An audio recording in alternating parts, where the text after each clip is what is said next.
Good morning and selamat pagi, everyone, and welcome to this webinar on the peatland management in Malaysia.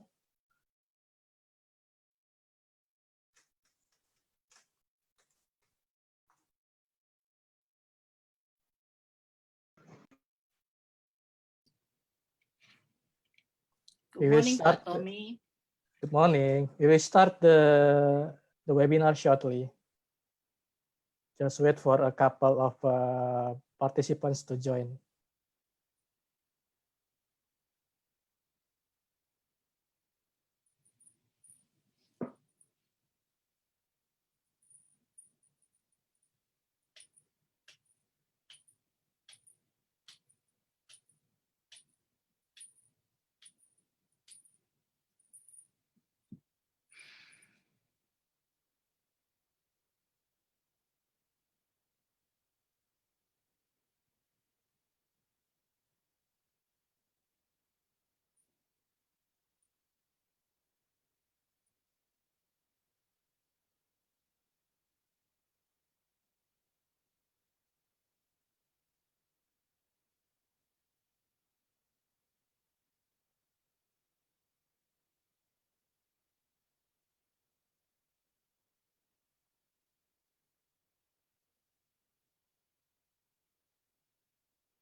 Good morning, everyone. We're still waiting for our colleagues, representative from the European Union, but looking at the time, I think we better start with our webinar. So again, good morning, selamat pagi. My name is Satya Budi Utama. I'm the host for today's webinar. So actually, my colleagues and friends usually call by my nickname Tommy. So Tommy it is for easier use for our discussion today. On behalf of People for Peat Coalition, it is a pleasure to welcome you today to the webinar on the Malaysia peatland management. This webinar is organized within the framework of the sustainable use of peatland and haze mitigation in ASEAN, or as we call it, the SUPA program. The SUPA is an ASEAN-wide initiative supported by the European Union, which is intended to sustain ASEAN's endeavors in combating transboundary haze pollution and peatland fires. I wish to extend a warm welcome also to our colleagues from other peatland programs and speakers for today's webinars, and also colleagues and representatives from the ASEAN Secretariat. We are scheduled to have an opening remarks from Mr. Muammar Febri of the European Union delegation. And before moving to our sessions, let us check if I can invite Mr. Febri to deliver the opening remark.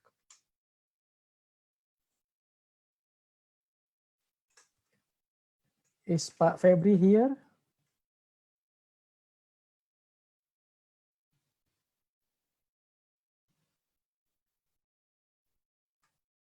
It seems like Mr. Muammar Febri is still on the way to join our webinar. So let us continue with a bit of explanations about our webinar agenda.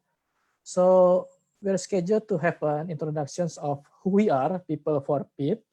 Before going to the discussion sessions, we'll be having 3 presenters that will bring interesting topics on the sustainable peatland management in Malaysia, and also collaborative approaches to sustainable peatland management in the Air Hitam community, and commercializations of research findings for the betterment of sustainable peatland management.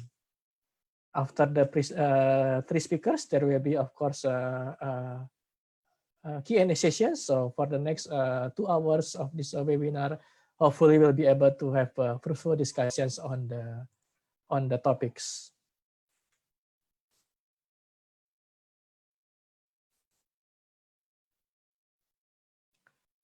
Let us move to the introductions on the People for Peat. So again, this webinar is organized by the coalitions of People for Peat, which People for Peat is coalitions of 3 organizations. The first one is the World Resources Institute Indonesia, or the WRI Indonesia. It is an independent research organization dedicated to contributing to the socio-economic development in an inclusive and sustainable way. WRI Indonesia work is focused on environment, economic opportunity, and human well-being. WRI Indonesia is based in Jakarta, Indonesia. The next members of the coalition is the Yayasan Inisiatif Dagang Hijau, or Yayasan IDH, which brings together government, private sector, CSOs, and financial institutions on the spirit of law and entrepreneurships and investment in working together to create solutions on global sustainability at scale. IDH is also based in Jakarta, Indonesia. Last but not least, we have Tropical Rain Conservation Research Center, or TRCRC, which is striving to conserve tropical and forest plant species and lead landscape-wide protection and reforestation projects throughout the country. TRCRC is based in KL, Malaysia.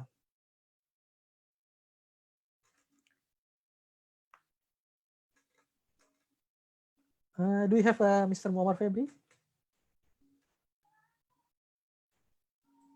Yes, I'm here, Tommy. Yeah. Can you hear me? Yes, I invite you to give the remarks then, Pak Febri. Over to you. You may have the floor now.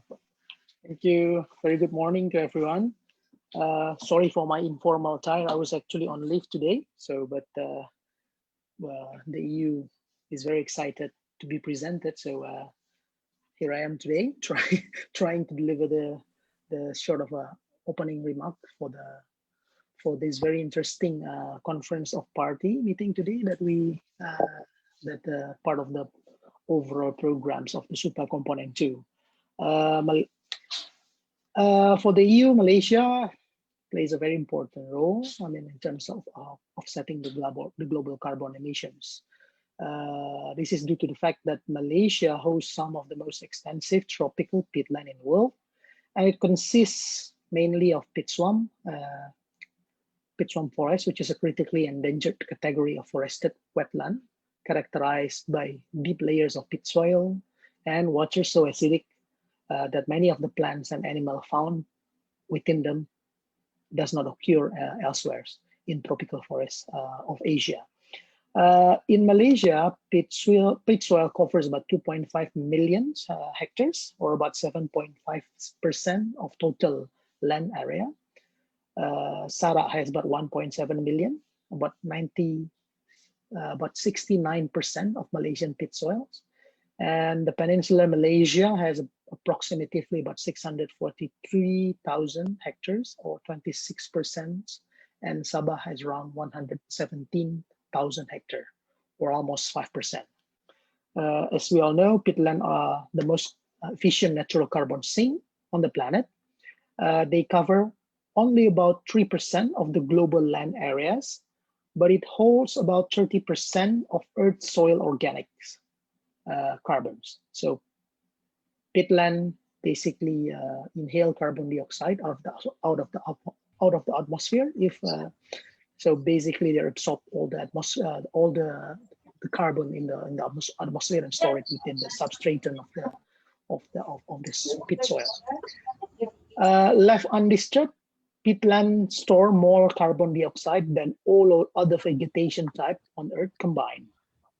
So nevertheless, when they are drained and deforested, they exhale indeed, and they release nearly 6% of global carbon dioxide emission each year. So the above mentioned peatland in Malaysia preserve water supplies, regulate and reduce flood damage, provide fish, timbers, and other resources for local communities, and regulate the release of greenhouse gas by storing large amount of carbon, on top of hosting the globally threatened endemic flora and fauna. These days, international consumers are demanding more stringent requirements for forest certified and green products.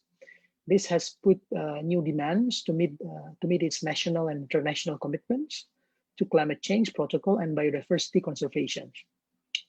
Responding to the above, we note that the Malaysian government is committed towards its environmental responsibility. We noted in May 2011, the National Action Plan for Peatland, or what we call as NAPP or NAPS, as a derivative of the ASEAN Peatland Management Strategy, or APMS, was adopted. The NAP was formulated through an open and transparent consultative process with all stakeholders, and the goal is to sustainably manage Malaysia peatland in an integrated manner to conserve resources, to prevent degradations and fires, and generate benefit for current and future generations. There are 4 goals were set in motion. One is to enhance knowledge, awareness, and capacity for sustainable peatland management and development. The second is to conserve peatland resources and reduce peatland degradation and fires. The fourth is to promote the sustainable and integrated management of peatland. And the last is to ensure effective multi-stakeholder cooperation. The last part plays a very important and interesting role because it basically bolstered the role of the multi-stakeholder cooperation in sustainable peatland management to achieve the NAPP or the NAP. Yet stronger data to measure the progress since it was adopted in 2011 is needed. We need a stronger database to measure the progress against the above mentioned objectives.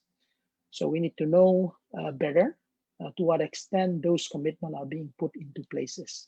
So stronger data is the key to monitor its implementation of the commitment, and a solid information basis, one that is verifiable through multi-stakeholder approach along those lines to what is committed at the NAPs, will ensure better transparency and accountability on what has been done so far in restoring the degraded peatland and in protecting the pristine peatland through conservation.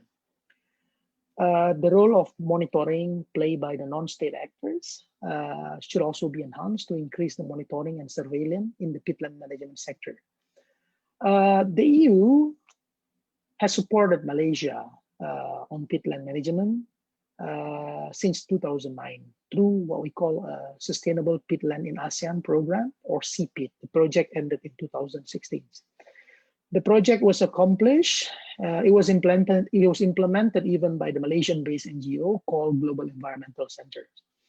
So this new SUPA program today, which hosting this meeting, is a follow-up project aiming to support the implementation of the ASEAN Program on Sustainable Management of Peatland Ecosystem, or APS-MPE, endorsed and welcomed by all ASEAN leaders at the 24th ASEAN Summit.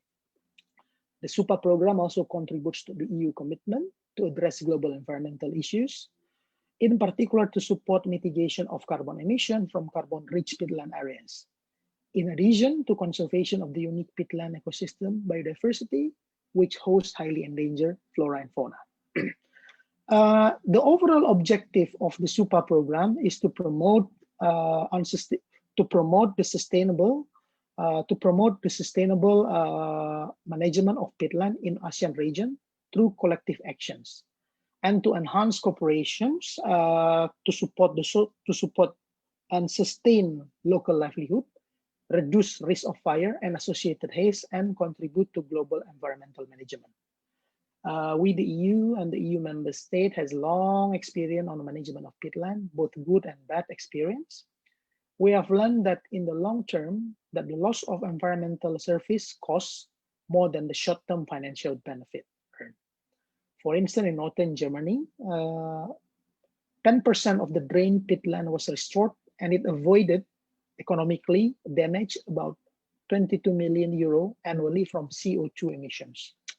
Under component 2 of SUPA program implemented by the People for Peat Coalition, as explained by Tommy today, a consortium of WRI Indonesia, TRC, RC Malaysia, and IDH Indonesia, we hope that the project will be able to push the narrative on investment on sustainable production in peatland.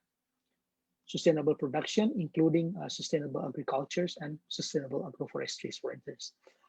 COVID-19 crisis has taught us all that depending on single commodity has proven to circumvent resiliency, especially in the face of reduced global demand due to economic uncertainty. Hence, an alternative business model, an alternative crops type and agriculture model, perhaps such as through paludiculture, should not only be scientifically pontificated, but should also be backed with sound and transformative financial investment, either that a financial scheme or a startup model. Those elements should be instilled with proper environment and social values embedded, respecting the local culture, respecting the local people, respecting the local customary as the key element. This is the key to achieve sustainable peatland management in the future if one wants to save the peatland at the same time following the market-based approach. Transforming the way we see peatland is hard, but the time is nigh as the COVID-19 crisis brings us to critical junctures for more adaptive and transformative policy change, as it presents us with a window of opportunity to be contemplative and think carefully about what do we want for the future of our peatland. A new paradigm and a new circular economy model that is not only dependent upon natural resources exploitation should sit at the back of our mind, and also defining the way we are working in the futures in managing our environment. Peatland conservation is imperative, if not unavoidable, and definitely should also not be seen as a pretext to limit economic growth. So civil society plays a big role here to ensure accountability and transparencies.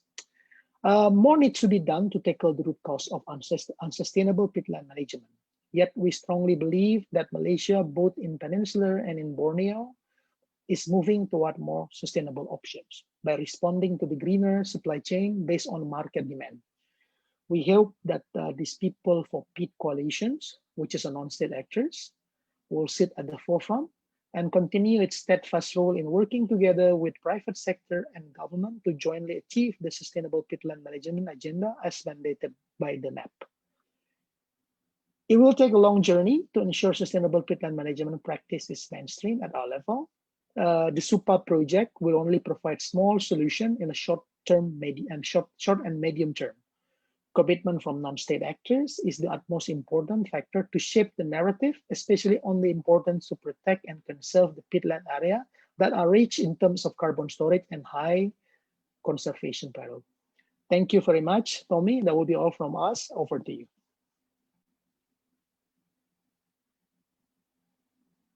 Mr. Muammar Febri, Program Manager for Climate Change EU Delegations to Indonesia, Brunei Darussalam, and ASEAN in Jakarta. Thank you very much for your insightful remarks for our webinar today. So moving on to the introduction, a bit of introductions about People for Peat.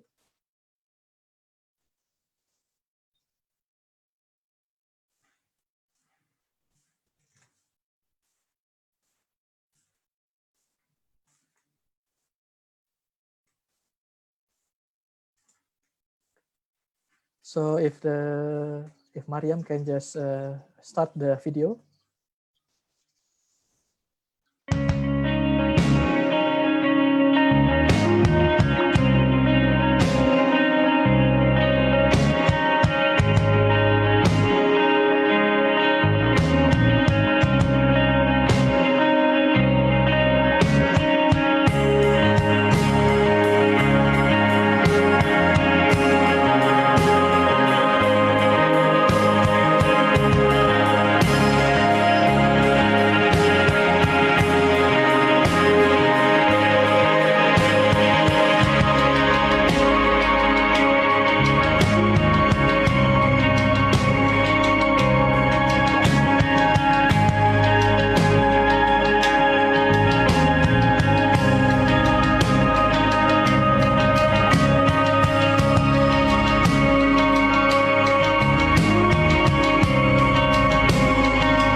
I hope everyone enjoyed the quick video of the People for Peat.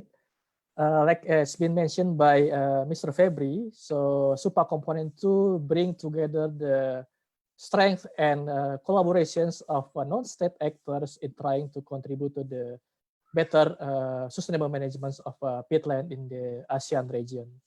So without further ado, I'm inviting Dr. Joe Kinley to guide the discussions. Dr. Joe, over to you. Good morning, everybody. I hope you're well. I know we're in the middle of a pandemic, but it looks like all of you are rocking the Zoom live. I see like 80 participants, so that's excellent.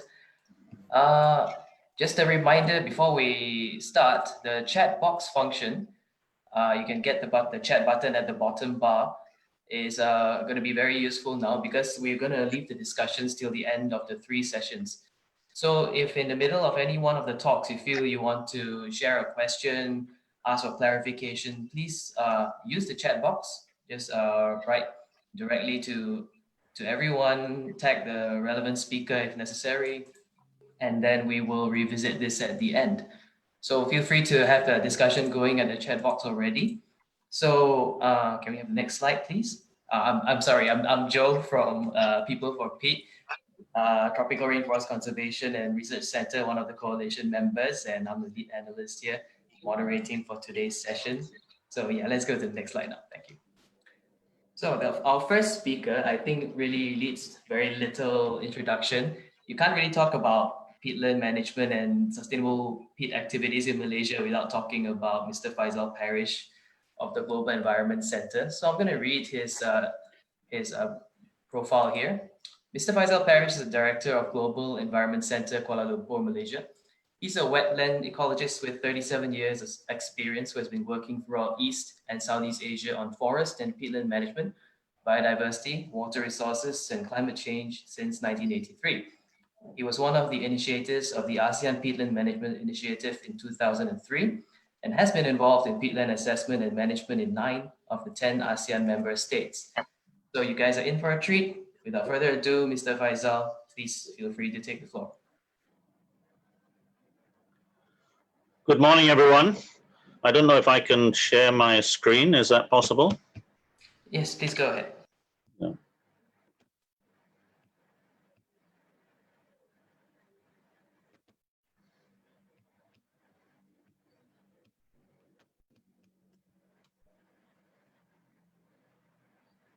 Oh, that's right.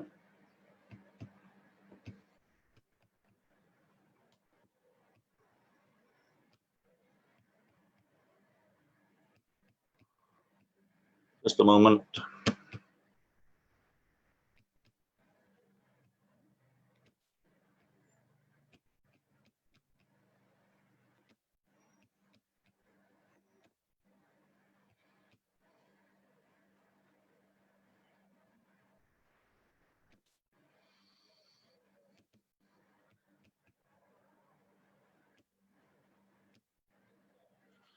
Okay, I hope everyone can see that. So my topic is sustainable management of peatlands in Malaysia. Global Environment Center, we're a Malaysian non-profit organization. We established just over 20 years ago with our headquarters in Petaling Jaya, Selangor. We've been working with all ASEAN member states and at international level. Within ASEAN, particularly focused on peatlands and transboundary haze. And we're the founding partner of the ASEAN Peatland Management Initiative and technical and operational support partner for the ASEAN Peatland Management Strategy over the last 16 years. So we're working with government, private sector, education, research institutions, CSOs, and community groups. And we've implemented more than 220 projects in 20 countries with 160 partners and 80,000 volunteers. So just on the peat in Malaysia, these are the figures. I think February already highlighted some of these areas. So this comes from data from Agriculture Department last year of the areas, 2.5 million hectares in Malaysia, largest area in Sarawak, followed by Peninsular Malaysia and Sabah. As we know, naturally, peatlands in Malaysia are all forested, and they give a wide variety of benefits. Again, February highlighted key benefits from carbon storage and climate regulation, water storage and supply, biodiversity conservation, fishery support, forest resources, community welfare, tourism, recreation, education, and research. So there's a wide variety of diversity, many specifically adapted to the peatlands. In the top right is the Beta lavida, an endemic fighting fish collected first in the North Selangor peat swamp forest in 1992. And since then, 6 endemic species, new species to science, have been described in North Selangor peat swamp forest and a number of other new species from other peatland sites. So peatlands have a very high endemism site in endemism. Peatlands are also the most critical system for climate regulation and probably store significantly more carbon than any other ecosystem in Malaysia. And unfortunately, the peatland degradation is leading to major emissions, which is a large portion of our national level emissions. At the same time, peatlands are still critical to local and indigenous communities, and they provide very key life-saving resources, particularly for marginal and landless communities living in and around peatland areas. In Malaysia, we're faced with many different peatland management issues, ranging from over-exploitation of forest resources, the over-drainage and subsidence of peat, which is a growing and serious problem in many parts of Malaysia, particularly those which have a long history of peatland drainage. We're seeing subsidence of more than 4 meters in Johor, and significant subsidence occurring in other areas, which is leading to destruction of infrastructure, large-scale flooding, and irreversible situation of permanent flooded areas. Peatland fires and associated smoke haze have also unfortunately been a growing issue here in Malaysia. In the distance past, it was mainly a regional issue, but in Malaysia, we now have an estimated 200,000 hectares of fire-prone peatlands, which has grown significantly over the years as peatlands have been opened up and fragmented. Another broader issue is the fragmentation and disruption of peatland landscapes. All peatlands operate as a peatland hydrological unit. All parts are interconnected, and fragmentation through development and infrastructure leads to significant problems for the long term. This in turn leads to loss of peatland biodiversity. We have growing conversion of peatland areas to townships, which give a lot of problems related to the subsidence of the soil. And last but not least, as February mentioned, very significant greenhouse gas emissions and also climate vulnerability. So just a few snapshots of fire. So very frequently occurring in areas which have been opened up or drained for agriculture or timber extraction or infrastructure, and that leaves the peat vulnerable to fire. And unfortunately, this is becoming more common seen throughout Malaysia. So we have a number of national policies and plans, including National Policy of Biodiversity, which has specific targets for peatland restoration of 10,000 hectares by 2025, National Action Plan on Peatlands, and we have a number of other initiatives and projects at national and subnational level, which are addressing matters. A significant portion of peatlands in the country are managed by the plantation sector, in particular oil palm plantation. And the Malaysian Sustainable Palm Oil Certification Process has identified best management practices for oil palm on peat. And recently, the National Land Council decided to stop any further development of peatlands for oil palm in the country and to focus on sustainable management of existing land rather than further expansion.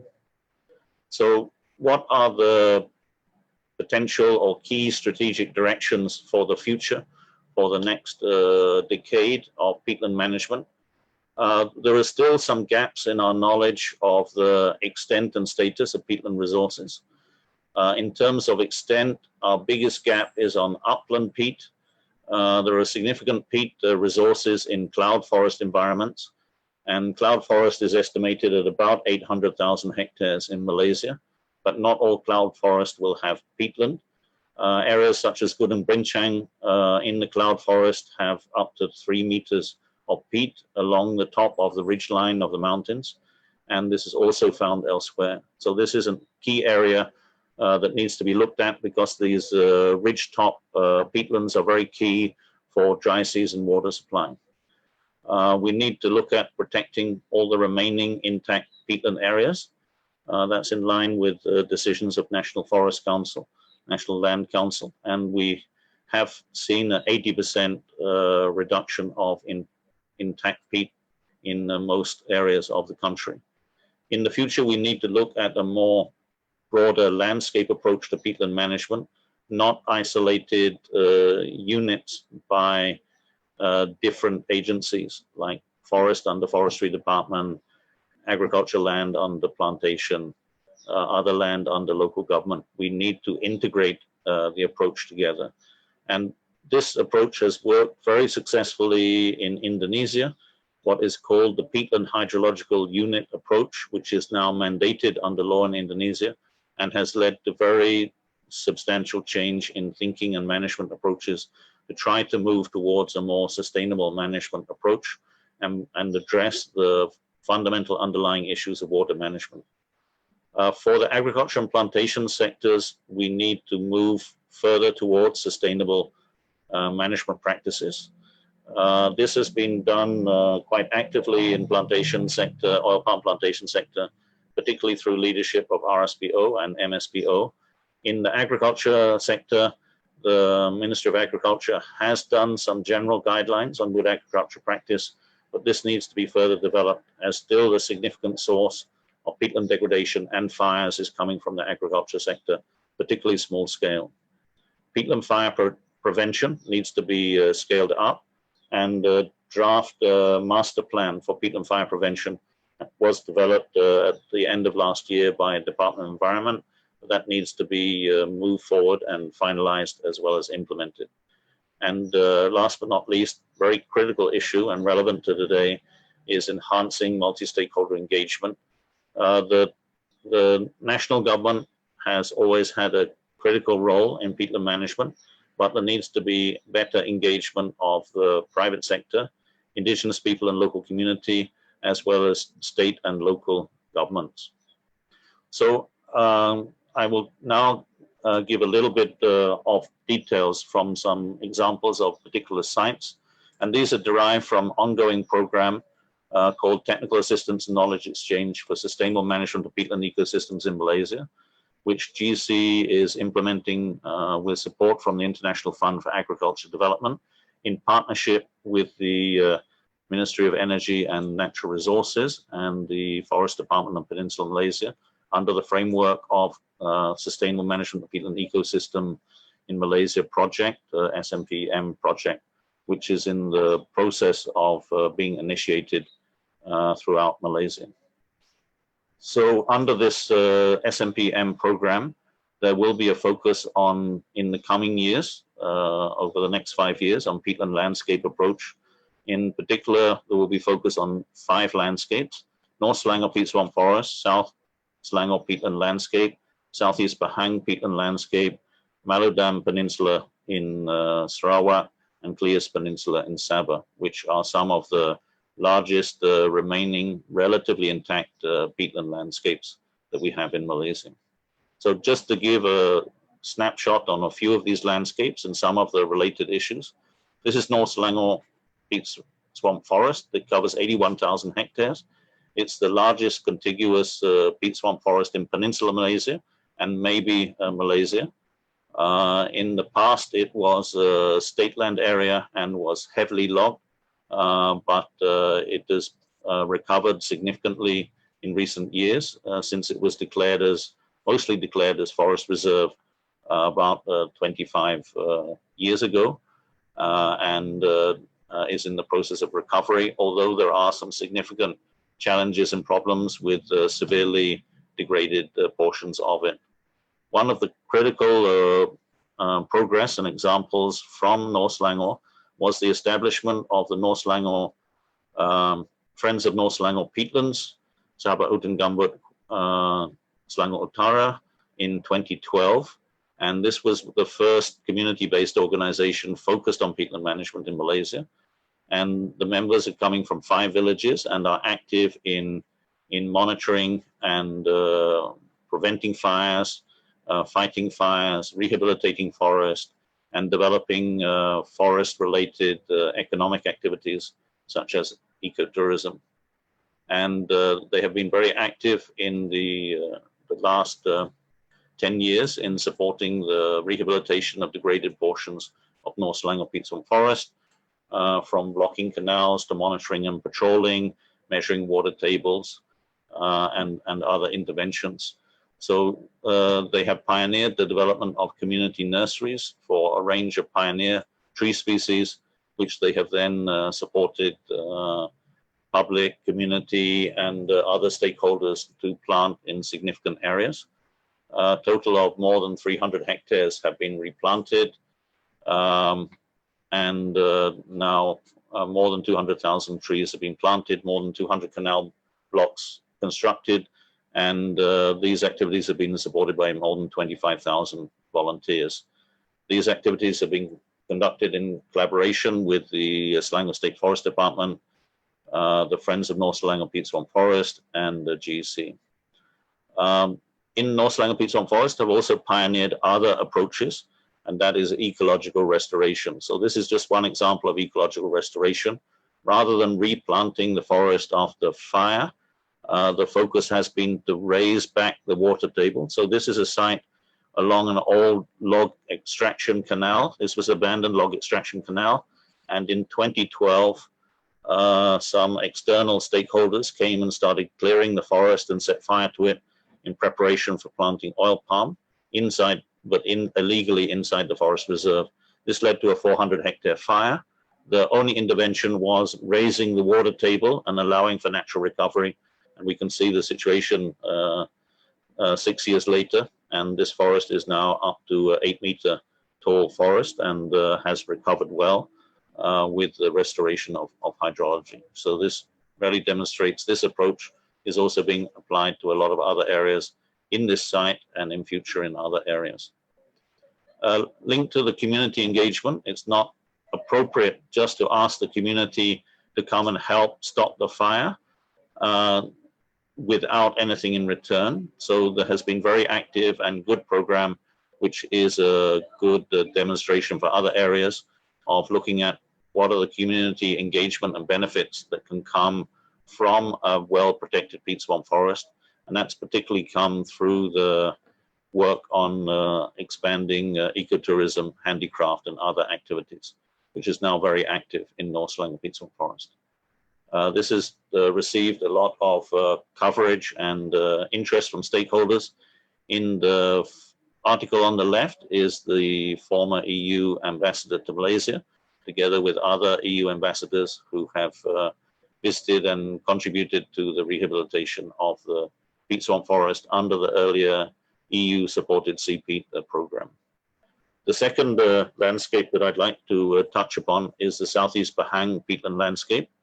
This is covers 230,000 hectares of peatland in Southeast Pahang. So that's south of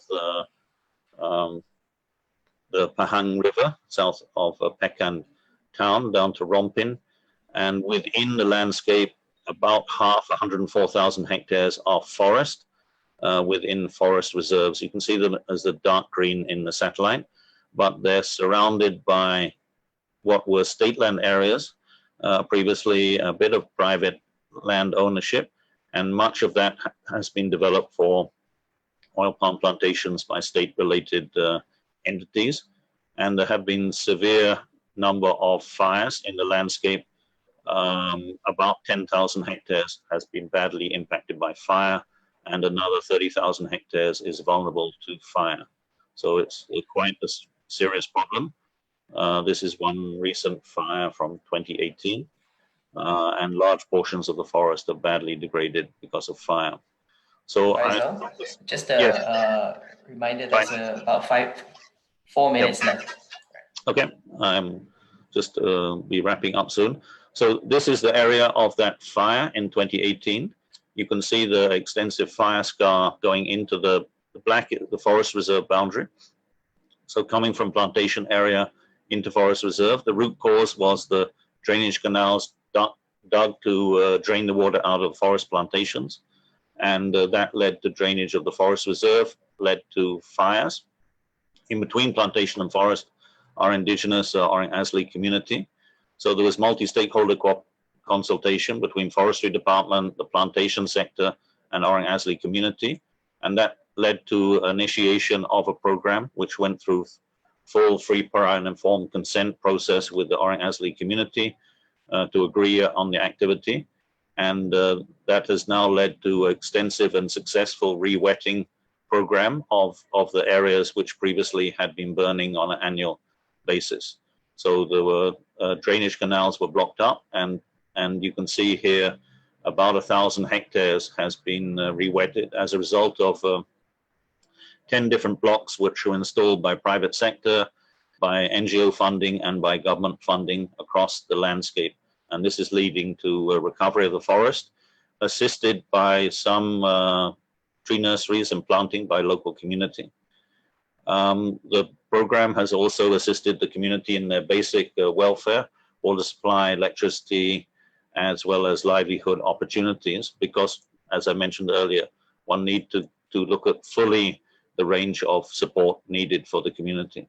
And the community in turn is active in patrolling and monitoring water levels and looking at fire prevention. So far in the last 18 months, there have been no fires in the area compared to fires every few months prior to the project. Just to wrap up, these are the other two landscapes. I won't present about any of the details.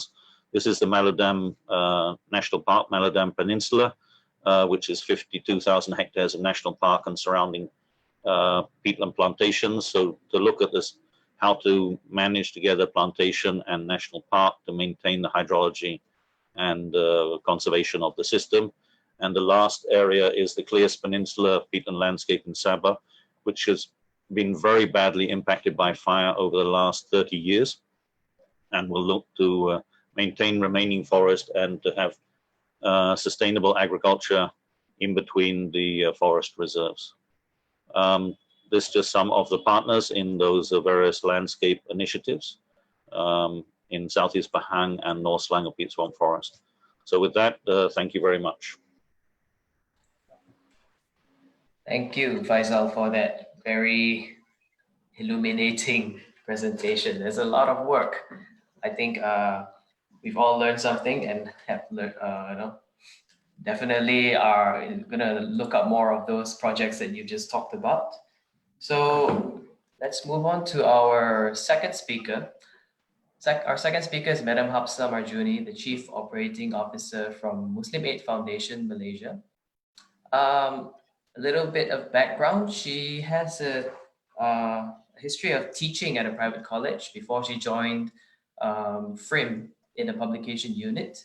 And then she was in the private sector, dabbling in publishing and corporate communications before she ended up setting up Muslim Aid Malaysia in 2008. So her work with the communities in Johor will be highlighted during this presentation, entitled How Various Stakeholders Can Successfully Come Together to Ensure the Sustainable Management of Peatlands in Ahitam Forest Reserve, North Johor. So without further ado, please, the floor is yours, Puan Hapsa. Good morning, everyone. Let's have some fun. Compared to GEC, our project is very, very small, minute, and we only focus in one area. We started in, let's get, straight to the point. North Johor, basically Mukim Ahitam, which is in the district of Muar. So we started in May 2014, looking at what we can do at this nearly 4,000 hectare forest reserve. We had to look at the population. We had to look at what is already available. There wasn't much data at that time. And what we wanted to do was to go straight to hydrology, because our main focus was to look into water, conserving water for the area. There was some work done by Wetland International, I think, prior to our going into the area. But this area was basically recommended by FRIM as a possible, place where we can do stuff, fun stuff. All right, next. This is the map. The numbers are the compartments. Compartments 1, 2, and 3, and 18 are very popular with the fire. So I don't know why. Almost every year, fire would be, would start there and then it will spread. The last fire was last year in March at compartment 18. And I was very upset because that was where we had replanted about 1,500 saplings, of mixed species. So this year, we were supposed to do, a census and look at compartment 18, like what was the damage like and all that. So we have been hampered by MCO. So the team couldn't really travel to Johor and do their work, and they only started in June this year. Now, when we first started, what we did immediately was to talk to the people. Do we need to court them, woo them? What do they feel about this, jewel in the crown that they actually have in their backyard, right? Not everyone is happy that there is a forest in their backyard. So it goes back to what do we gain from having this project here? That was asked to us when we did our survey, census among the people in about 6 villages, 18,000. Of course, we didn't speak to 18,000 people. The Penghulu office helped us a lot, and we talked to the Ketua Kampung. There were 6 Ketua Kampung helping us. And their biggest concern is, how do we go to our farm, our orchards, which are on the other side of the forest? If you enter, the forest from Parit Kelantan, which is the main area from the complex Penghulu, to go to the other side, they say that it will shorten our journey if we can build a road in there. So when we said, no, that's not possible because this is a forest reserve, that you should, everyone should be on the same boat. And of course, they were not happy then. This was in 2014, yeah? Okay, next. So it was like a man trying to woo a girl. That's what happened in this area. So we quickly set up a project steering committee, which we tried to rope in everyone, all the stakeholders. We were the only NGO, and then we have our big funder, the Coca-Cola Foundation. And we also engage FRIM and the Forestry Department as our technical partners. They are the experts. I'm not a scientist. I've worked at FRIM, but not as a researcher. Yeah, but I read everyone's papers. I was that notorious editor that everybody hates, but it's okay. I'm fine with it. Then we also, of course, we rope in the Penghulu and his all his Ketua Kampung, yeah, district office, fire department, DID, land and minerals, and to add fun, we had our meetings at different venues. Iskandar Putri, where the forestry department is, Complex Penghulu, Kepong, where FRIM is, Brickfields, this is the Coca-Cola office in Malaysia. Sungkai and Bido is where FRIM had done some work on rehabilitation of mining land. Yeah. Okay, next. Okay, so we look at 4 components in this tiny area. Of course, the main work would be hydrology, and then flora, soil, and outreach. And each and every component would carry out their activities, moderated and managed by us, by Muslim Aid. And everyone would have to report to the committee, the steering committee, and we would have to do the reporting to the funder. Yeah, I hate paperwork, but what can I do? I have to do it, or else no money lah. Right. So next. So how how to woo the people, because at the end of the day, an NGO or a research institute can be there. We can only be there for a certain period. You know, there will come a time where we would have to exit the area, give it back to the people to manage, right? So we very kepochi lah. So we initiated events, we took part in events that were, you know, organized by the people. I was very, very happy because this particular area, the people are very, very gung-ho on things, you know. They have been winning awards for cleanest village lah, IT, whatever on the national level, you know. I love them, and they're very innovative. So being Muslim aid, we also bring in faith-based activities like Ramadan, where we had buka puasa, iftar, and we also give out like this year, because we couldn't have iftar, so we had we distributed what we call food bags to the people.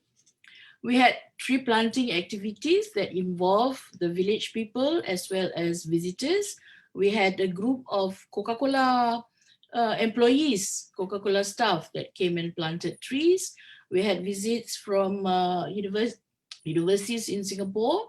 We work with NGOs from Singapore as well, because they are very concerned about what is happening in the backyard.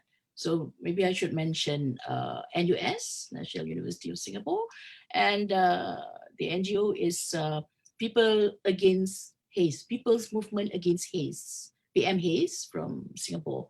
So they contact us, so we brought them into the jungle. We also put them, living among the locals, and they appreciate our unique culture of the people of Johor.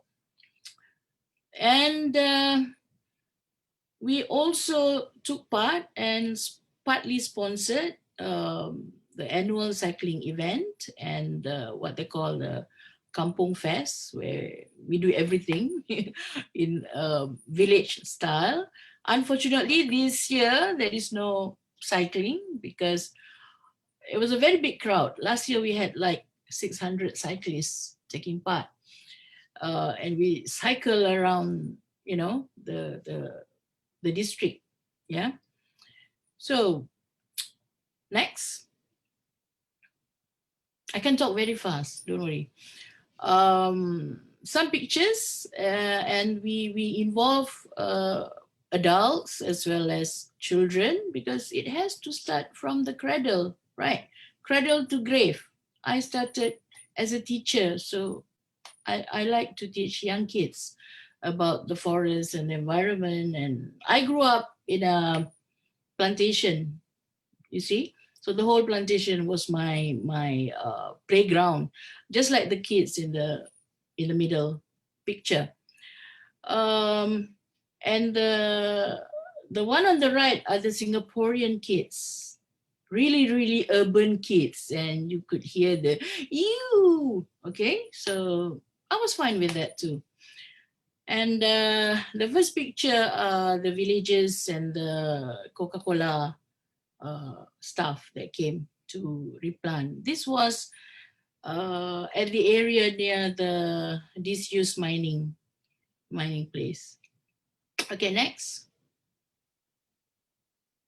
Now, where are we now? Have we been successful in the wooing, courting the villagers? Do they still want that road from Parit Kelantan to Tanah Merah?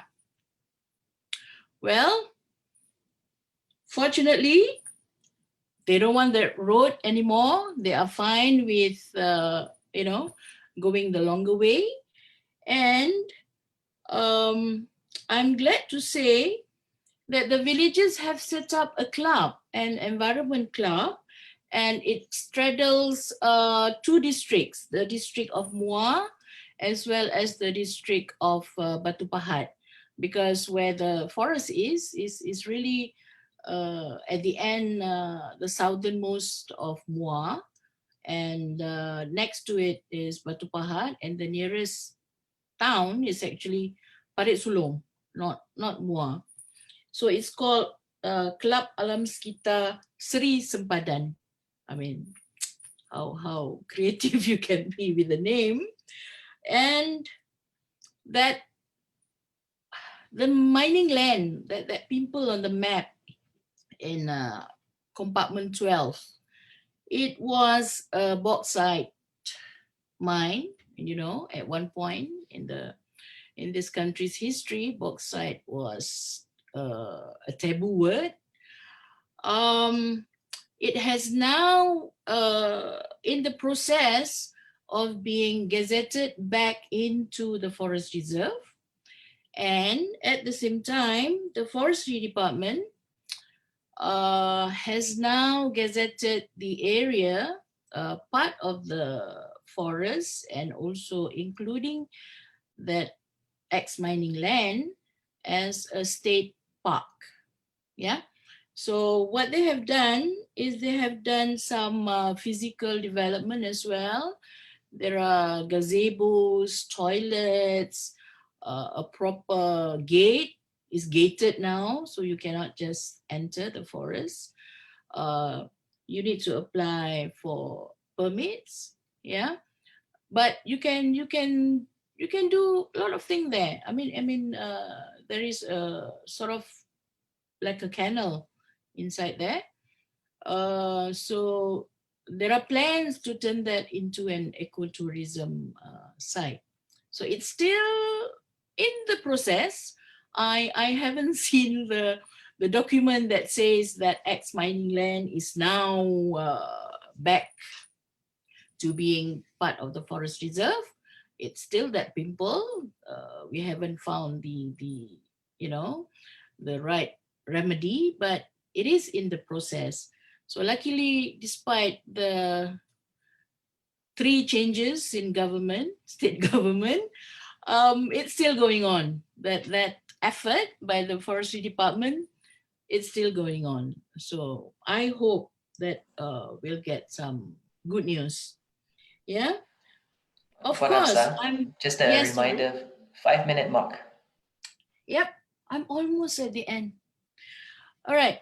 So now, on site, do we have disputes with the villagers? They were not very happy with the check dams that we built, especially the owners of the oil palm plantations. But we told them, you have to choose whether you want fire or you want water to help you fight fire. And it has been proven when we had fire in March of last year, whatever water that we managed to conserve in the forest has been useful. When the fire brigade came, they managed to actually pump a lot of water that was underground to help with the firefighting. Yeah, okay, next. Now, of course, there are gaps because this place has been sort of abandoned. Nobody was interested in it. But now, since we've gone in, starting 2014, 2015, a lot of NGOs, private sector and universities have come and shown interest. And I think the latest was University Tunusin On, which is located in Batu Pahat in the neighboring district. And I think they're going to team up with forestry department to do a fire prevention initiative. That's good. We have also reactivated the volunteer fire team in the village as well. Now, next.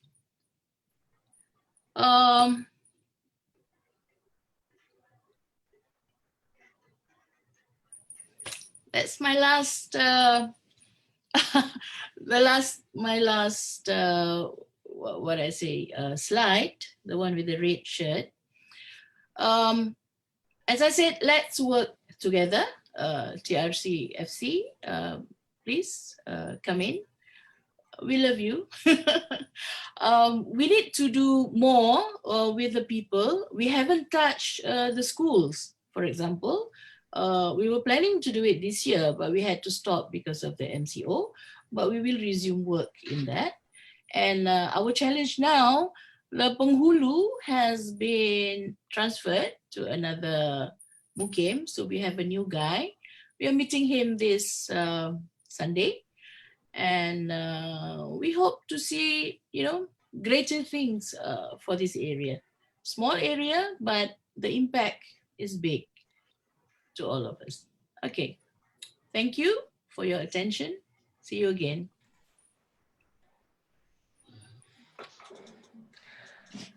Thank you so much, Puan Hafsa, for sharing that lovely journey the Muslim Aid had at Johor.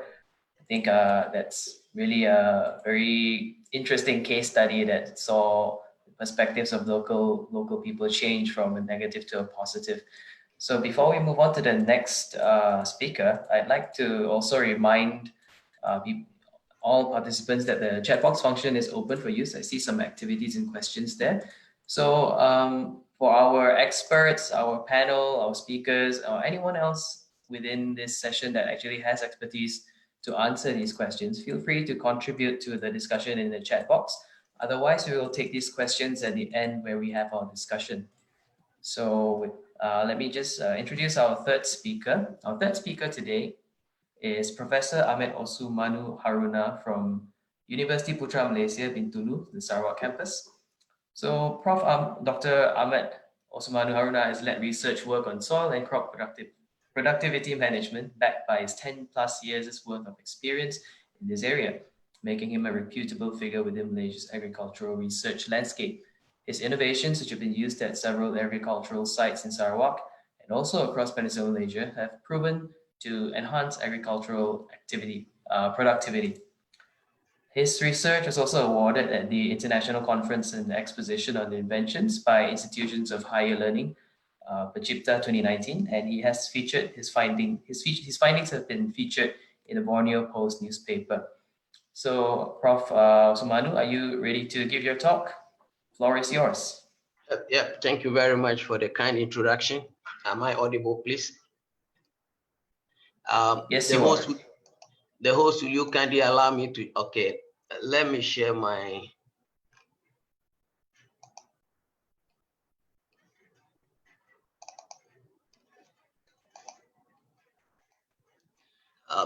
right. Please, are you able to see my slide? Yes, but it's not full screen. Maybe you can click. Right. Is it all right? Yep. Is it full screen now? Yes, it is. All right. Thank you very much, the chair and then the organizers, for inviting us for this important meeting. I'm here with me, my colleagues. Dr. Latifa is also here, and then we have Miss Lisa Nuriati, who is also a senior research officer at Mardi Stratok. Now, I just want to, my understanding is that this talk is non-technical, so I may sound a little bit non-technical, but let's go back to the basic facts that we do know that the soil that we are talking about, if you take up the total land on the earth, it's just less than 10% of the land, and it takes quite a long time for the soil to develop, almost 500 years for you to get 2 centimeters topsoil. And then we are very clear that the soil is not a renewable resource. And if we take, for instance, a cup of, let's say, soil, the microbial population in the soil is even more than the human population. So we can see how important the soil is. And then we do also acknowledge that most of the crops that we feed on, normally they are grown on soils. And the other aspect will be that we do know all this importance of the soil normally could be jeopardized via erosion and pollution. And we can just imagine you have a soil and look at what degradation can do. This is a classical example of how soil is not renewable. And then we can also see what will be the plants and then the humans that live here. Now, let's bring it down to the ordinary level. There is no, doubt that the soil is the foundation of human nutrition, whether you talk about plant or animals. We can see from here, a healthy soil is able to supply almost all the essential nutrients that any human being or plant needs. And you can see that they all come from the soil. Now, we cannot do without the soil. So once we start dealing with the soil in a different way, then we're going to have a problem. And I think according to FAO, we have almost 2 billion people who are suffering from micronutrient deficiency. So we cannot do without the soil. Now, let me bring you down to the human system, where we take the skin of a human being and look at the layers. The equivalent layers, correspond very well to the soil layers when you dig through a soil profile. So we are very close to nature, and that is why we say soil is life. And then what about if you look at even the walls of the human colon, you can see that when we look at the sections or the horizons or the layers, they compare very well with the soil profile.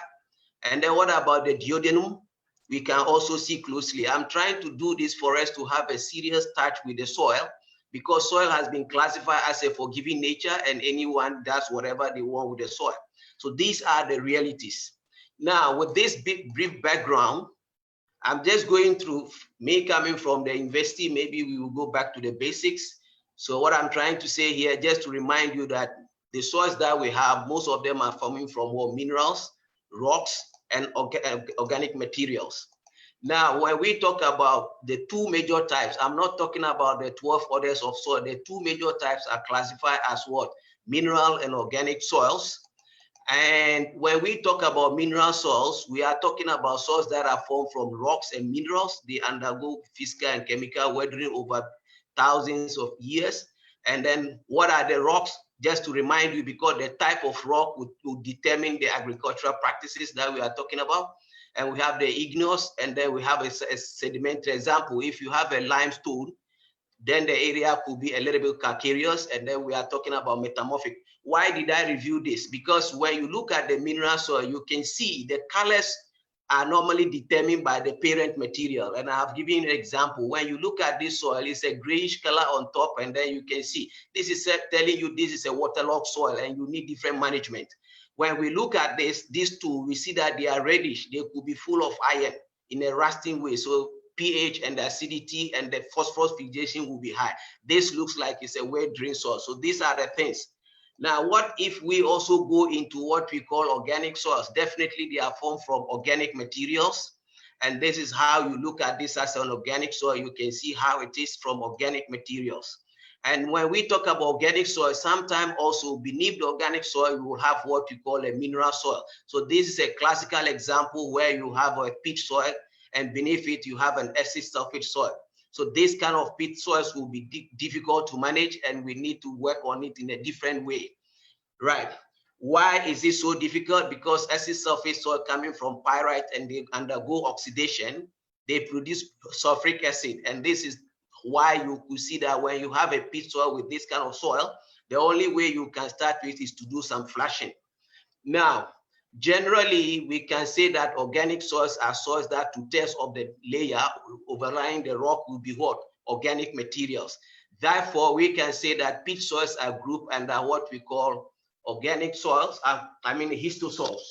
Now, moving you down, maybe we can narrow our scope now and see how organic soils are formed. Just to remind ourselves, we do know that organic soils are generally formed within a basin.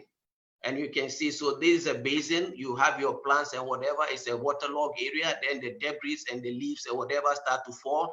And then depending on the situation, you have the anaerobic and aerobic situation, then the decomposition will start. So with thousands of years, then we see that the dome shape of the peat comes in and then you form it. So this is basically the fundamental way of forming the peat soil. Now, once we have this, what I would like to clarify here is we need to also look at the details of the occurrence of peat across the world. Now, when we take about I'm talking about the tropical weather example, you can see that peat soil normally form between latitude 35 degrees north and south, and this is why we have Malaysia here, which is within these latitudes. Now, what will be the global distribution? Let me bring you down from the world to Malaysia. If we look at it, we see that the North America dominates the peat environment, followed by Europe and then Asia. Now, when we come to Asia, we see that Southeast Asia is taking a chunk of it, almost, what we call 25 million. 20 million approximately. And within the Southeast Asia, when we zoom down to Malaysia, like the first speaker said, it's almost about 2.5 million. And what if we look at the distribution within the country? Of course, we do know that Sarawak takes a chunk of it, and then followed by Pahang, then we are followed by Pahang, Selangor, and then Johor. Now, what is the extent of peat soils in Malaysia? What I've gathered is that they occur between the coastal plains and then the uplands. I think the first speaker, our honorable first speaker, made mention of this, and normally they will occur in the waterlogged areas. Now, why are we interested in this? We are interested in this because if the peat is formed in a dome shape, then we are going to have some of the periphery which need to be actually managed very well. So basically, this is what I'm trying to derive at. If we look at this, this is a peat soil. These are the fringes.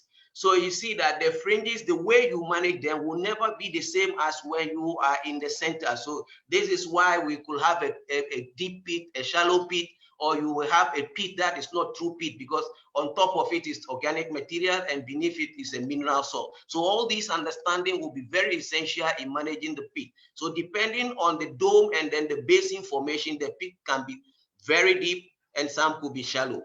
Right. Now, coming down, again, for the management of a peat soil, we have different ways of classifying them, but for the sake of this, I'm talking about degree of decomposition. We have what we call folies, is when you have the debris are not well decomposed. Fibris will be when you have, let's say, maybe 1/3 or whatever the botanical origin can be traced. And then when we have almost 2/3 of it being decomposed, then you say it's a hemis. And then when it's fully decomposed, we say sapris. Why am I highlighting this? Because each stage will require a special type of management. We cannot bulk all of them together like that. That could be a disaster.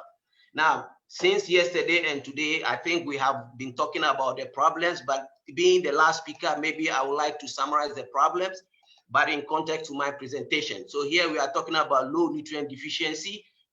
The organic matter is high, but does not mean that it's holding nutrient because of absence of clay.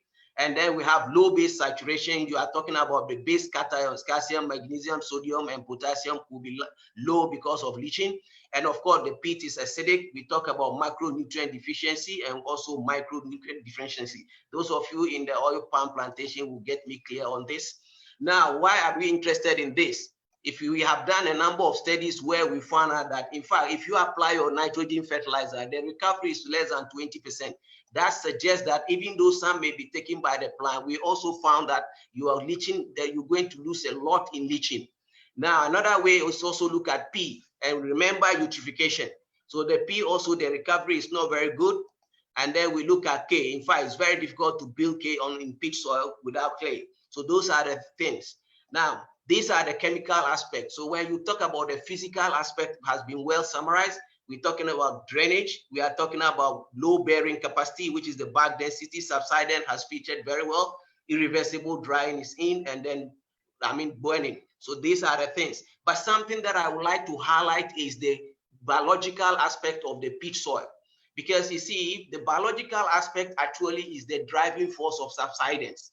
So here, this depends on the kind and the kind and amount of organic matter of microorganism will determine how fast the peat could be degraded or not, assuming that all things being equal, and in terms of decomposition and mineralization. Because of this, the peat has been, the microorganisms in the peat soil have been grouped into 3 according to Andresi of FAO. So one would be that when the materials fall on the surface of the, what you call it, soil, what are the microbes? So here we are talking about a little bit temporary aerobic, then you are talking about actinomycetes, fungi, and bacteria. And what do they do? Normally they will start attacking cellulose, hemicellulose proteins, and then the simple sugars. Now, when you get down to the next group of microorganisms, which are less studied, will be those that are already in anaerobic form. So when you have them, normally they need oxygen from organic matter to decompose the material. This is why in this kind of situation, you see in waterlogged situation or at the natural state, you see hydrogen sulfide being emitted or methane without any human interruption. So these are some of the things. So basically what is happening is cellulose, proteins, and then other complex organic materials are being degraded. And the last group will be when there is a temporary aeration. So when there is, there is on and off. So here it goes back to like group 1, where you have the aerobic bacteria and whatever. But the key thing that will feature here will be the lignin, because lignin is the hardest part of the organic material to decompose. So after taking all this, what I'm trying to derive at is that when we don't look at the biochemical aspect, then that is where we tend to overlook what we call subsidence. So here, if you look at the Everglades of United States, they are also losing this kind of material, a peat through subsidence. And in fact, I'm glad that one of the speakers talked about Johor. I work in one plantation where we found out that over the 30 years, they are also losing the peat. And remember, when you are starting to lose the peat through subsidence, also it affects the yield. The yield declines if you are doing agronomic, if you are in the agronomy. So here we have two options where we want to leave the peat soil at the natural state and match the peat soil with selected crop that could adopt for this, to minimize subsidence. So here, water-loving or swampy, crops. So we all know that in Malaysia, you are talking about sago palm, and then water taro, and we are talking about raffia in other parts of the world, rice in other parts of the world like Japan and the like. However, there are so many, time will not permit me, but I would like to suggest that we take a closer look at water taro, because it is well established that it has almost 22 nutritional benefits. So even if Malaysia will not take this as a staple food, in fact, it works well. It's a very, very important crop in other parts of the world that could be produced in powdery form and then exported. Now, should we decide to reclaim the peat soil and then try to cultivate it, this could be a national policy or agenda as to what kind of crops should be, crop. So with this, we need to look at 3 factors. One could be the water management. Which type of crop? Are we talking about deep-rooted crops or shallow-rooted crops? Then we need to match the water table with that.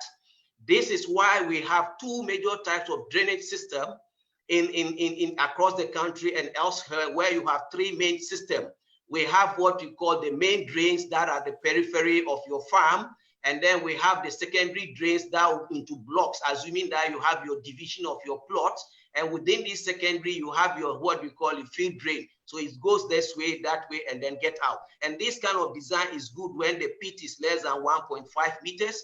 And according to Andresi and then the Malaysian Irrigation Board, this is another one where they call it the ring one. It's similar, just that when the pit is more than 1.5 meters, then we can do a ring road. So this is the main, this is the ring grid, and then these are the drain. In fact, if you go to other plantations like in the pineapple industry, this has been well established.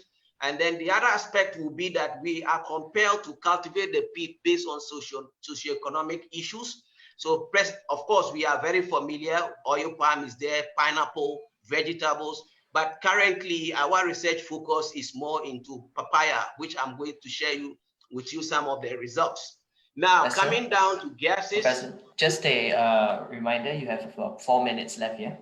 Sure. So coming down to what we call the gases, we've been able to reduce the methane and carbon dioxide. And then we have done some recycling where we use what we call it pineapple ash, because we found out that if you want to decompose this, it costs a lot of time and then ticus and all sorts of things.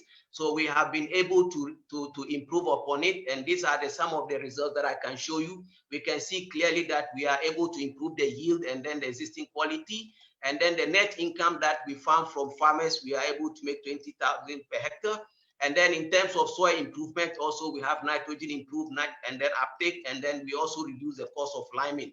And of course, the gases also, we try to measure them, because here we are bringing out nutrients, and we are also able to reduce the carbon dioxide and nitrous oxide. And by recycling the waste, we are able to reduce the burning. And this is the chemistry that I think I'll skip. These are some of the details. but we have also produced what we call potassium hydroxide and humic substances that I'm going to show you how we use them. So the waste from the what they call that environment, we've been able to use it to produce crops, and then I'm showing you. So these are some of the our programs that we are running with some farmers across the country. And then we have also gone into what we call a papaya cultivation. And then like I just told you, with the zeolite, we have also tried to capture the nutrients and release them slowly. And we also have beneficial nutrient attack. So from here, what I can just share with you is that these are some of the results. You can see clearly that the papaya is growing very well on peat. So when I had to summarize, the yield has increased. We are talking about fruit quality, the nutrient uptake, the pH, and then the weight. And then these are pressing issues. These are where we are going. We are going to use enhanced weathering system to capture carbon. So we are talking about biod, plant productivity, post-harvest, and then socioeconomic aspect. Now, something very interesting about the oil palm, that we just found out that when you go into the architecture of the oil palm rooting system, we have what we call horizontal and vertical. And here what we found out was that this lower leaf point desiccation, one of our things that we found out, apart from reducing whatever yield, we found out that the existing liming system or whatever that they are using actually is not effective, because when you lime, the roots are not moving. So they just start and then start to die. So this is an example that I can show. So here you see that the roots are within just 1 meter, but these roots should be going up to 4 meters. So when we realize that because of the acidic nature, you can see with the horizontal path in the harvesting path, you can see clearly that the roots are diminishing. So what we are trying to say here is it's not really going to be practical when you just apply it around the palm circles. So what we are proposing now here is, example, you have your pineapple, your oil palm. So here what is going to happen when you apply the fertilizer is they all get leached. So that is one thing. So when you apply your lime also, it doesn't work well. So here we are proposing that we will look for degradable, what we call a biopolymers, where you can put in your fertilizer or your nutrients or whatever. So through diffusion, you can see that the nutrients will not be leached out, and then definitely they will end up being taken up by the plant. So this is what we are working with another oil palm industry. And then the last part of my talk is, this is our design. We are going to place the what they call degradable material, and it will start to diffuse. So for each polymer, we are going to have 4 oil palm plants. And then the last part is that let me show you example of some of the things where the organic system that we recycle. We also try them in rice, where we try to detoxify the soil. So these are some of our products. And then we can clearly see that when you detoxify the soil, the color changes to gray. And then from here, we did it in Sarawak and across the peninsula. So these are some of the farmers that this is before they adopted our technology. And this is where we went in on a large scale. And then this is how we detoxify the soil from the waste that we get from the peat soil. And then this is what we can get. So this is across Terengganu. We are talking about, Pekan. And then we are also talking about Sabau, and then what we call Sungai Asap. We're also talking about Stratok. So basically, this is what I can share with you. And we do side by side. You can see this is yellowish, and then the intervention is working very well. And some farmers have been voted well, and then they are getting some money, and they are even retraining some of their farmers. So basically, this is what I can share for you. And then we have all these funding agencies that I think we can work on, and they are also public funds. So at the end of the day, the story will be that we need some translational research in managing peat soil. And then of course, there will be public and private funds, but we also, if we are going on commercial scale, then we are talking about intellectual property and environmental protection. The chairman and my respected audience, thank you very much for your kind attention. Thank you for that, Prof. Sumanu. I think that was a very broad talk covering many, many things in agriculture on peatlands, and also how to manage the different kinds of soils. There is no silver bullet solution, no one size fits all. So that concludes our final talk for today. Now we actually want to enter into a time to discuss all the 3 talks. So since I haven't seen much other activity on the chat box from our speakers, I think I will just read some of these questions out. Beginning with Dr. Lilibeth from Philippines. She asked, from among the specific peatland management strategies implemented in Malaysia, which is the most effective and why? So is there anyone from amongst our panels that would like to take this, would like to answer this question? Oh, before that, also please feel free to use the raise hand function in the participants tab when you press it. So if you use that, then we'll be able to call you out to answer questions or to ask questions as well. So maybe I can respond on that question from Lisbeth. What are the most effective peat management measures? From our experience over the last 20 years, the most critical measure is water management. So if we want to manage or restore the peatland, we have to restore or maintain the natural hydrological regime. Whenever we differ from the natural regime, so too much, too flooded, or too little drained, then it will disrupt the natural ecology of the peat swamp forest or other vegetation. So most effective, most important technique is improving the water management. If you want to restore, to bring back to near natural water management, obviously with a degraded or burnt system, it's difficult to come back to exactly the natural situation, but a near natural situation. Secondly, and linked to that, we need to look at fire prevention. Raising the water level will definitely reduce the risk of severe fire, but there may still be fires occur on the surface, particularly if they're deliberately being lit. So we need to have a fire prevention strategy linked with our restoration or management measure. And then we need to get that vegetation cover back on the peat through revegetation.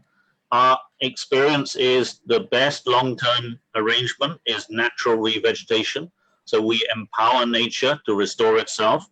But in severely degraded sites, those where the seed bank may have been destroyed by regular fire, or you're converting back from another crop type like oil palm back to forest, then you may need to assist, particularly with pioneer tree species, such as Tingit Burung or Mahang or Macaranga species, but only those species indigenous to peat swamp forest, not from other habitats. And the last element we believe is most critical is revitalization of the local community livelihood in relation to those peatland areas. So if the community activity in the past was responsible for some of the degradation, we have to find a better alternative sustainable livelihood or for them, which could come from the peat or improving livelihood option adjacent to the peat. So those are my suggestion of the 4 most effective management measures for peatland rehabilitation. Thank you, Faisal, for that. I think that was very nicely put. So before we move to the next question, is there any other input for Dr. Lilibeth's question about management strategies that have been successful in Malaysia for peatlands? Anyone from the floor or any one of the speakers want to add to what Faisal just said? All right, I'll just take it as that would be it.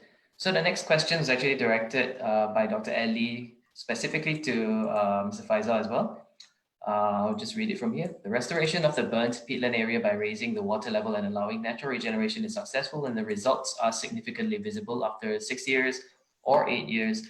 Would you please share your experiences on how to raise the water level in the mentioned above area? Is the water level able to be maintained at a high level throughout the year? What are the challenges in raising the water level in that area, and how do you monitor it? Thank you. Thank you very much for that. So, as I mentioned, raising or maintaining the water level is fundamental to peatland management. But before you can raise the water level, you need to know why is the water level lowered. So, is it because of drainage for agriculture? Is it because of pumping of groundwater? Is it because of adjacent mining activity? So first you need to characterize what is the reason for the lowered water table. And if, for example, it is drainage, then the solution may be blocking that drainage. So we have a lot of experience in Malaysia and also Indonesia about effectively blocking drainage and raising water level. And there are a number of techniques and manuals available for that. So basically, if you want to re-wet the peat, you need to bring the water up to or near the surface. That means normally you need to completely block the drainage. Blocking of drainage does not include blocking natural streams or rivers, only artificial drainage. The other circumstance could be that adjacent area, the water table has been lowered. For example, mining activity. Mining activity would drain the water out, and that would affect the water table across a broader region. Mining, and also in some cases we've seen in Malaysia, over pumping of groundwater for water supply or industrial purposes. So in that case, if it's over pumping, then of course you need to control or stop the pumping of water.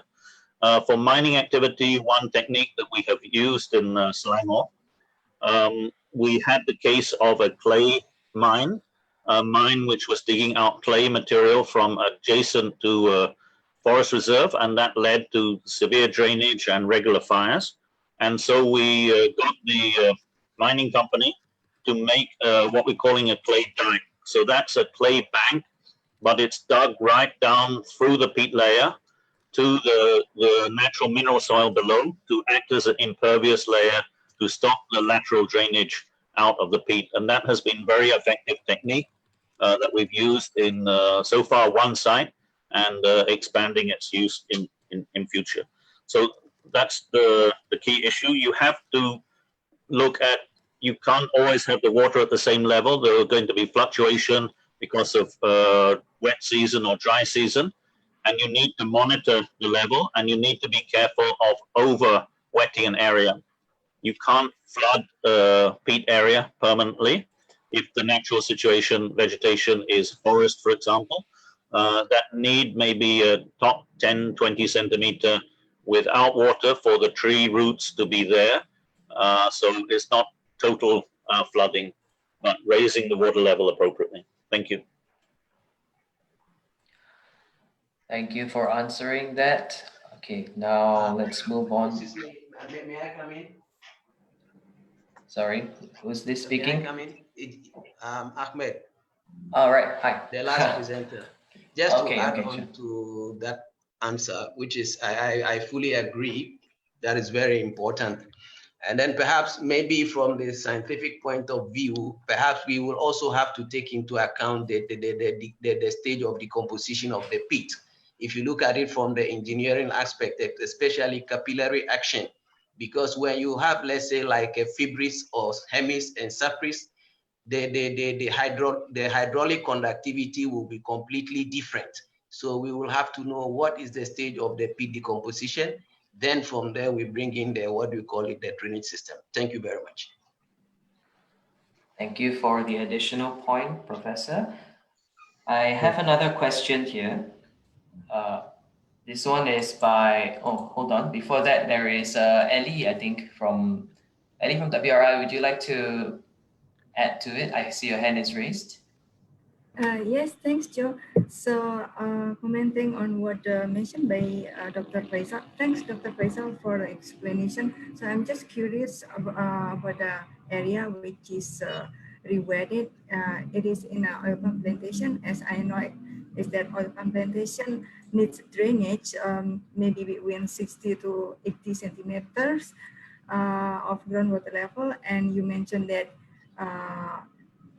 you raise the water table in that area. So is there any conflict of interest because of rewetting activity? It is done in an oil palm plantation. So I mean, like oil palm plantation needs drainage, but then the rewetting also, it is done in an oil palm plantation area. And also you mentioned, Dr. Faisal mentioned about the PHU. So in that area, which you saw in the PowerPoint, which is rewetting is successful, and it is significantly can be seen after 6 or 8 years. If it is rewetted, is it rewetted only in partial area, or is it also, I mean, like the rewetting activity is done in a considering also landscape, because as I know, if in one landscape the rewetting is only done in a partial area, then it won't be, it won't be successful anyway. Thank you. Thank you for your input, Dr. Ellie. So, okay, I'll just move on to the next question for Faisal and Puan Hamza. So this is from Jerome from the Philippines. How are you able to successfully bring together stakeholders with conflicting interests in the peatlands to work together towards restoring Malaysia's peatlands? Hang on.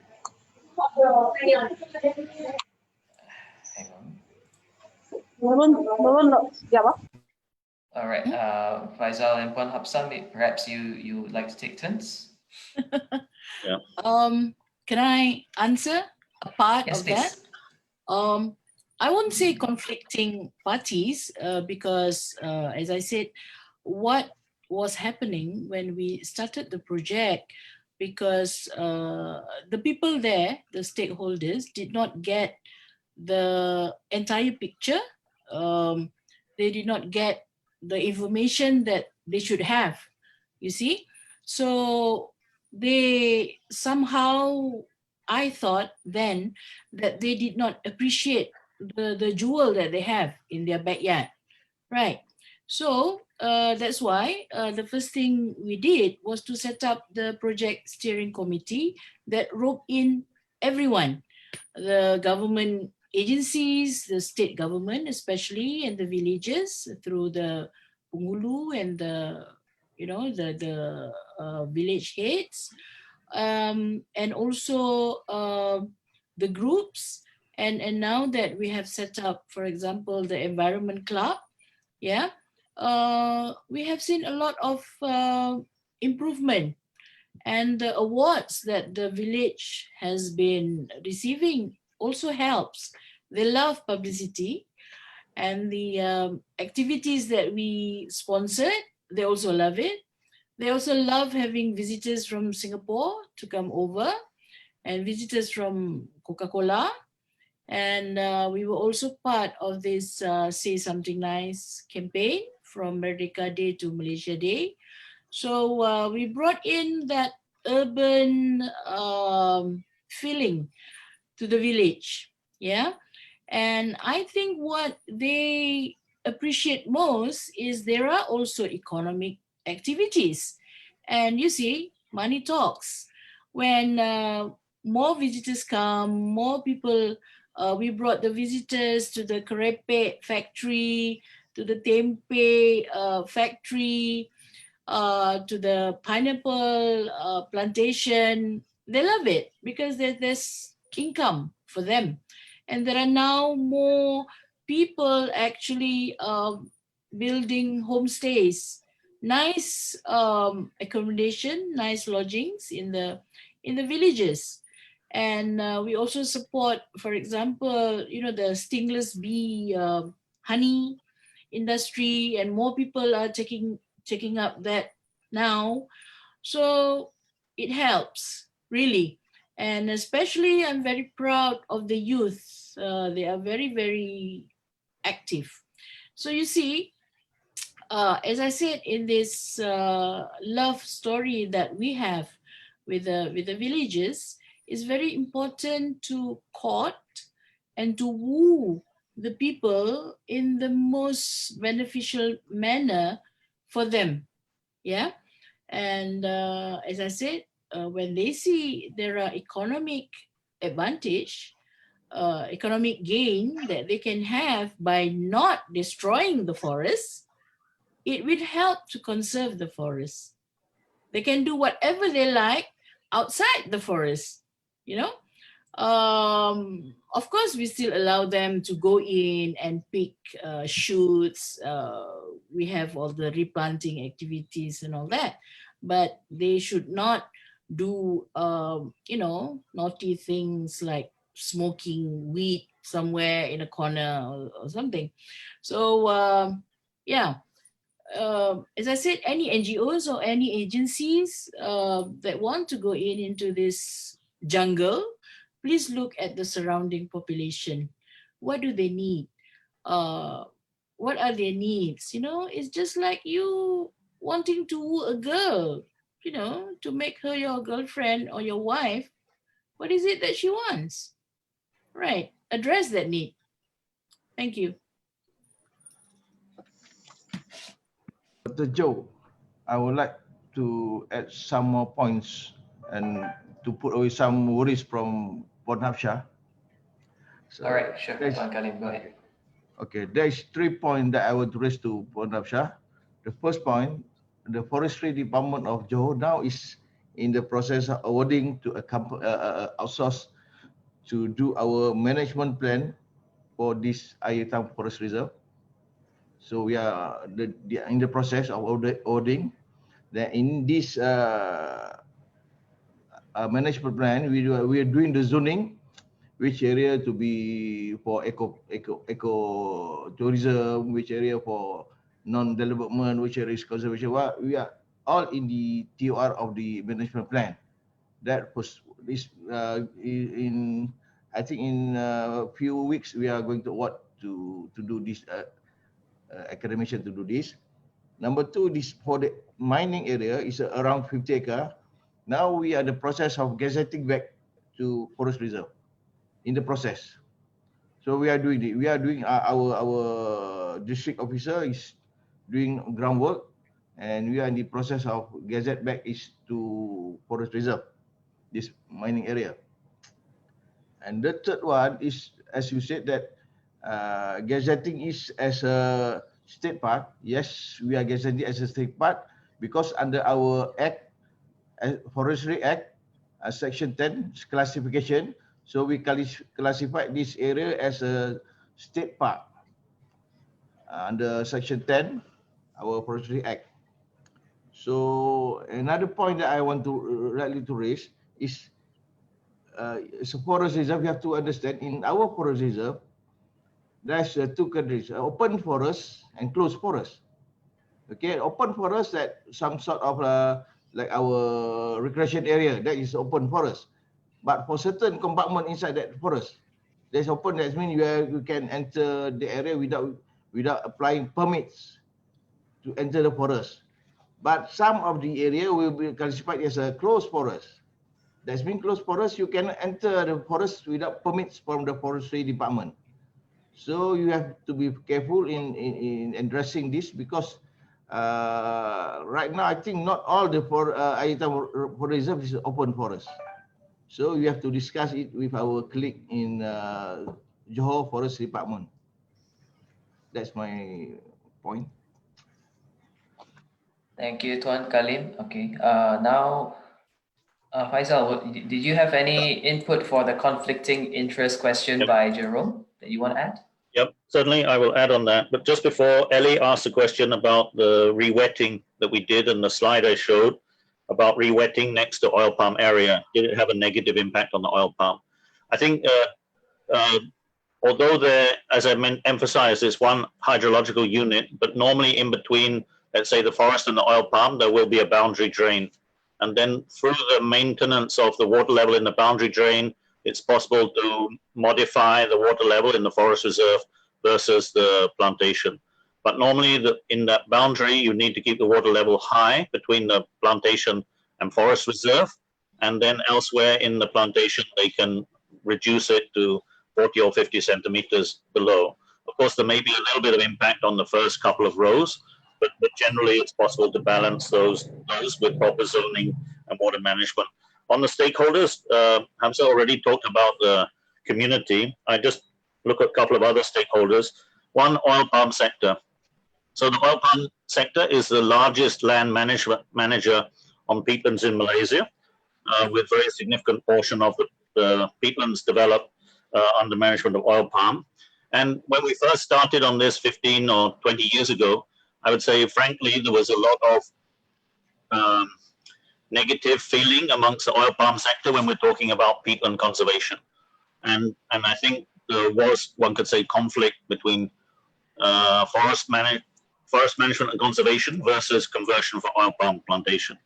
And I think that the way that we addressed that was to look also at the need and the long-term impact for the oil palm plantation of management on peat. And in many oil palm plantations are facing a lot of problems of disease and yield problems and subsidence on the peat. So we embarked on a process over 5 years or more with the Roundtable on Sustainable Palm Oil to develop best management practice guideline for existing plantation on peat. But those existing plantation improve the management so that there is a better productivity, they will be longer lasting, and therefore the company have less need to expand to other areas. And I think that's been very successful, and that's been adopted fully by oil palm sector, such that RSPO members, including the plantation company, agreed formally in 2018 to basically for the members to not develop any more oil palm plantation on peat and just to focus on the best management of existing plantation. And the same policy now been adopted by Malaysian government, Indonesian government. So I think that that was a total change around of the sector by looking at what are the needs and the long-term viability and sustainability of the plantations. Second one I mentioned just now about the clay dike that was developed. So there the problem was that the fire, after the fire, the government stopped the operation of the clay mining company and no one could work out what to do.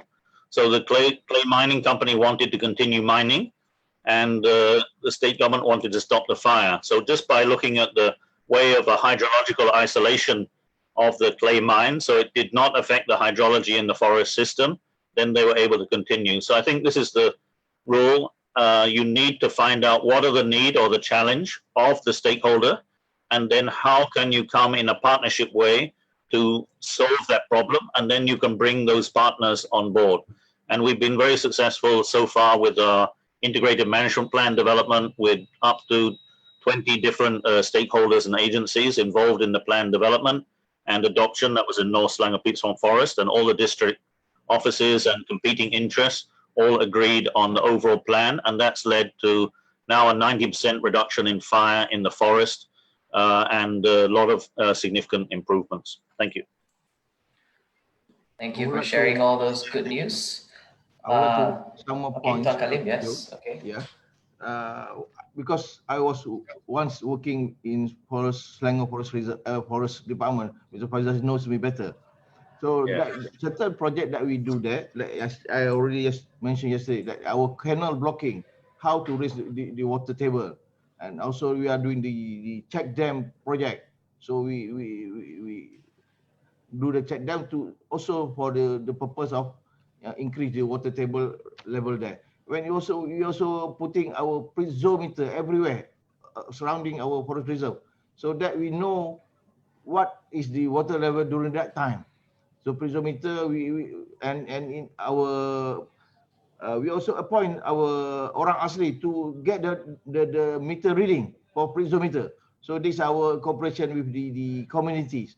But we are very and it's a good GEC have MOU with the state government to help our Selangor Forestry Department to manage whatever our forest reserve in Peat Swamp Forest.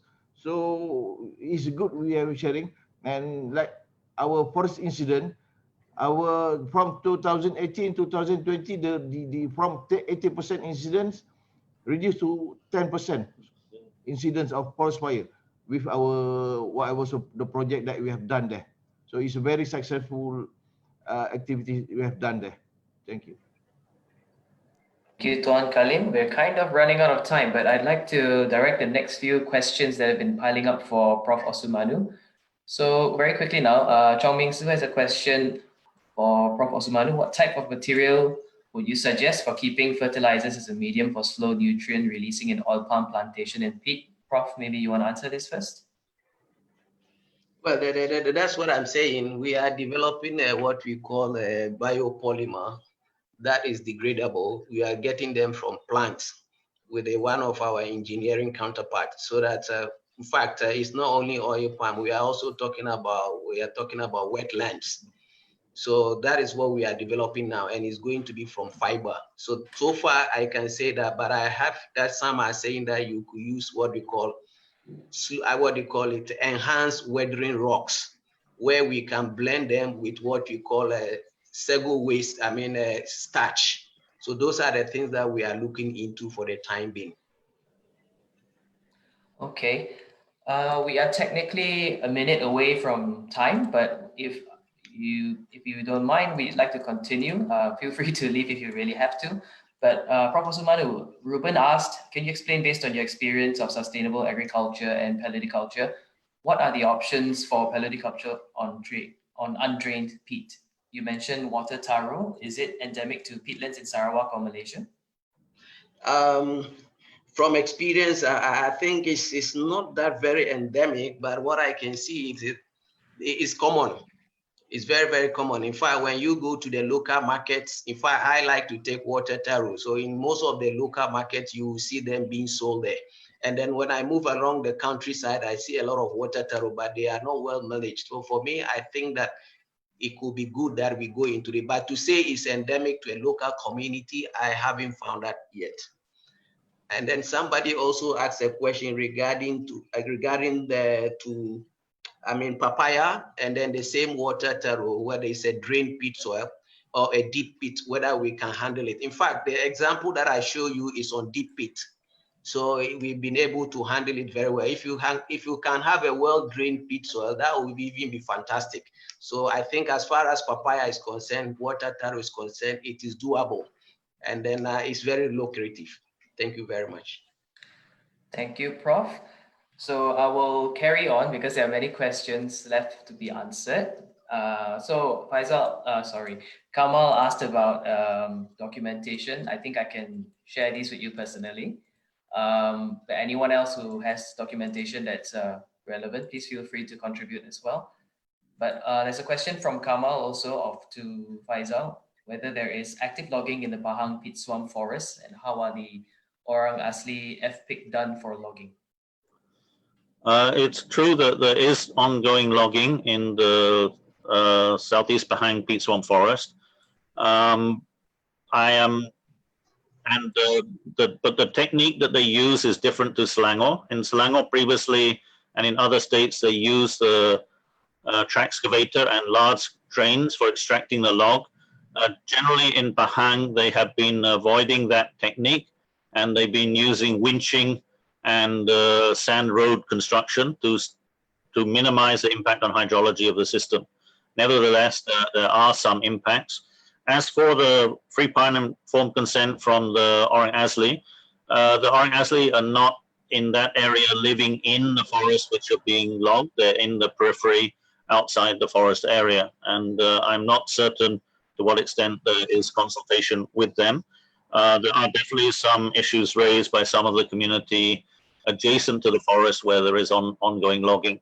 But I think Forestry Department has the appropriate procedures for that. Thank you. I would like to add some because it's related to our Forestry Department. So the area peat swamp in logging, there is a logging license being ordered, but it's in hutan sepan pekan, but it's in the production forest. So like I said that yesterday that our categories two, our forest is two. One is production forest, one is protection forest. And like Faizal said, that is when we license it is in the production forest.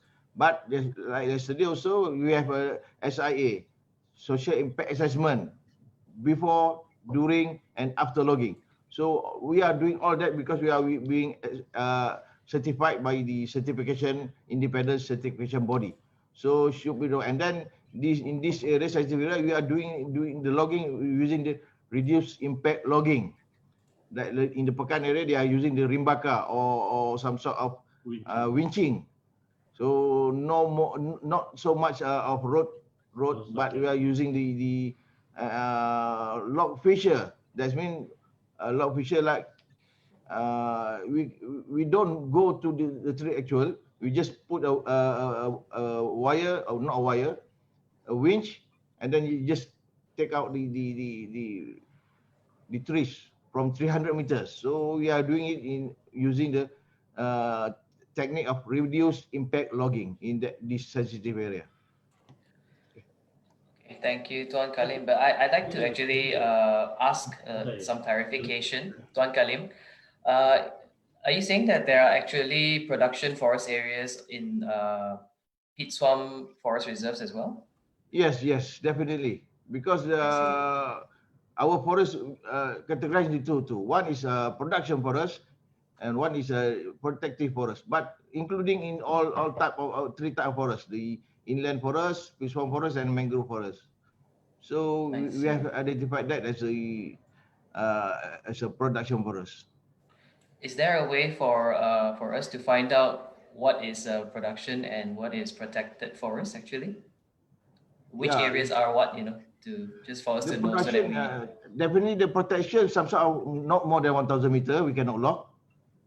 That is a protection for us. And then certain Okay. area that we had identified water catchment area, soil protection area that we cannot log. But in Pahang should be no problem because we have an integrated management for IMP, integrated management forest. That is the zoning, which are the area to be logged, which area to be conserved. That is under UNDP project. We have that all the zoning there, IMP, and the Pahang Forestry Department followed the IMP that have been being done there. Okay, thank you, Tuan Kalim, for clarifying. There was a question for Muslim Aid that was already answered in the chat box. So let me move on to the next one. There is a question to GEC by Mr. Balu.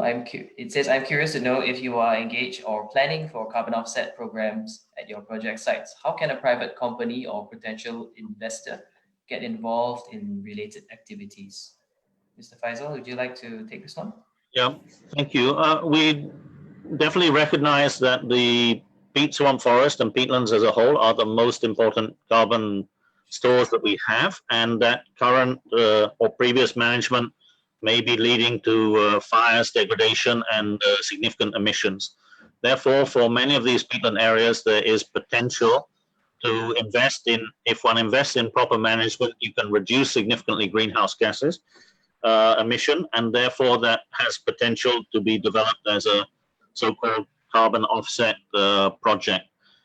We have talked about the concept for some time at various sites, but as I think many people will know, the actual mechanism in Malaysia is not clearly set up exactly the mechanism.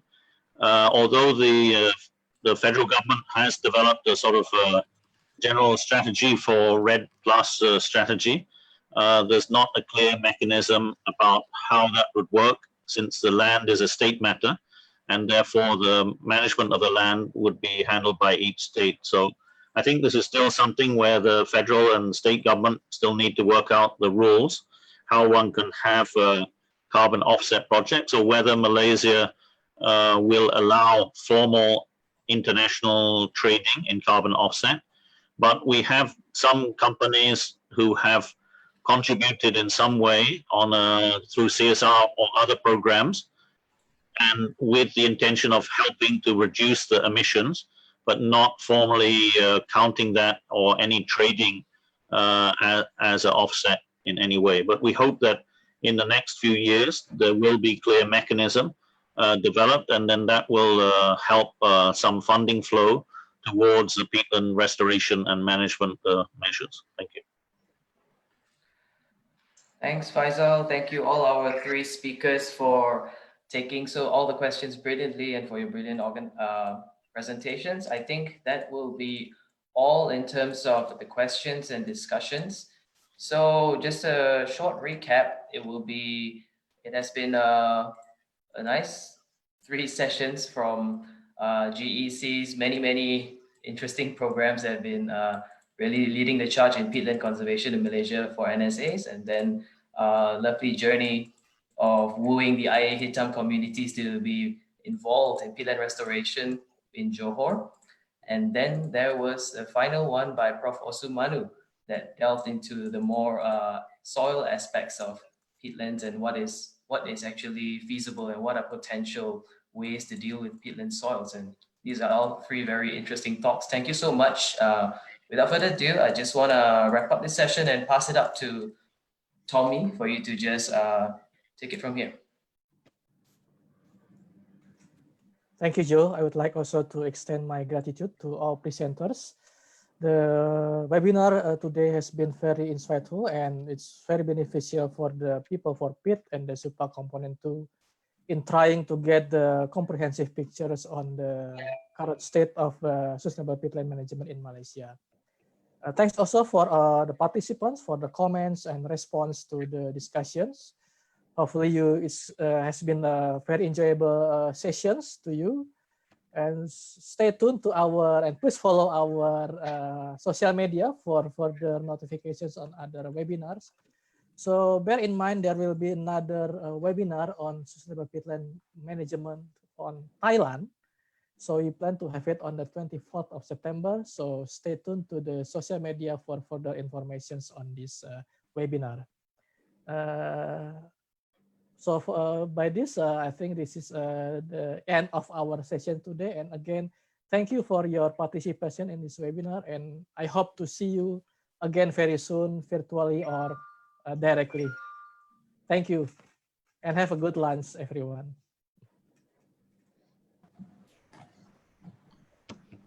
Bye, everyone. Bye. Thanks, everybody. Goodbye and thank you. Thank you. Thank you. Thank you. Terima kasih. Sama-sama.